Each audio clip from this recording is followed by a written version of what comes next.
Histoires à écouter pour les petites oreilles. Un temps de lecture offert par les bibliothécaires.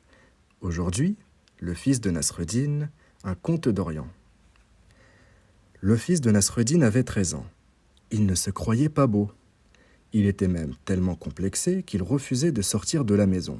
« Les gens vont se moquer de moi », disait-il sans arrêt. Son père lui répétait toujours qu'il ne faut pas écouter ce que disent les gens, parce qu'ils critiquent souvent à tort et à travers, mais le fils ne voulait rien entendre.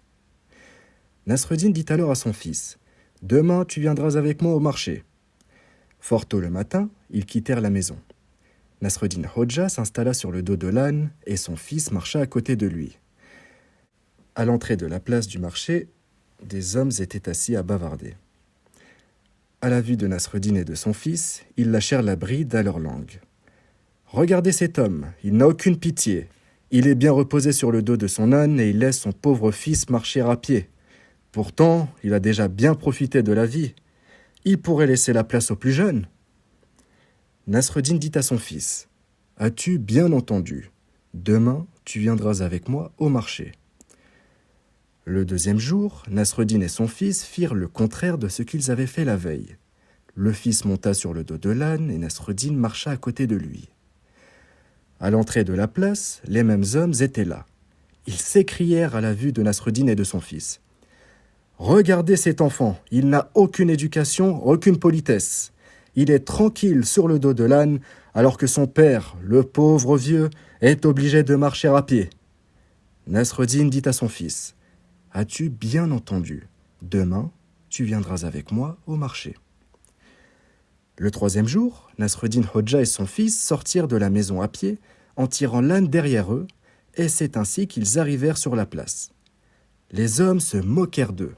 « Regardez ces deux imbéciles, ils ont un âne et n'en profitent même pas. Ils marchent à pied sans savoir que l'âne est fait pour porter les hommes. »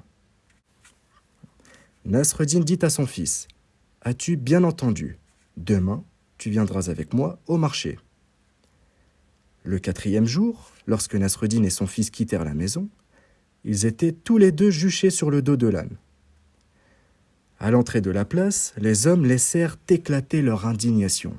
« Regardez ces deux-là, ils n'ont aucune pitié pour cette pauvre bête. » Nasreddin dit à son fils, « As-tu bien entendu? Demain, tu viendras avec moi au marché. » Le cinquième jour, Nasreddin et son fils arrivèrent au marché, portant l'âne sur leurs épaules. Les hommes éclatèrent de rire. « Regardez ces deux fous, il faut les enfermer. Ce sont eux qui portent l'âne, au lieu de monter sur son dos. » Et Nasreddin Hodja dit à son fils, « As-tu bien entendu? Quoi que tu fasses dans ta vie, les gens trouveront toujours à redire et à critiquer. Il ne faut pas écouter ce que disent les gens. »